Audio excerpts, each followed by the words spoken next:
झालं? चॉकलेट घेतले? कोणते कोणते चॉकलेट घेतले? कोणते चॉकलेट आहे? ए थांबा तुम्ही दोघे पण थांबा. ए खाली बस. बस खाली तू. तू पण बस खाली. हा मला सांग कोणते चॉकलेट घेतले तिने? कोणते 2 चॉकलेट दिले?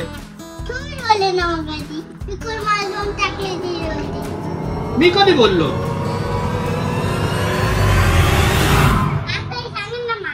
काय पाहिजे? 4 - 2 कसं असतं? ओके. समज पिकूकडे 4 चॉकलेट्स आहे. ओके, तिने तुला 2 चॉकलेट्स दिले, तर पिकूकडे किती चॉकलेट्स उरली? 2 चॉकलेट्स. ओके, 1 मिनिट, मला कॉल आलाय.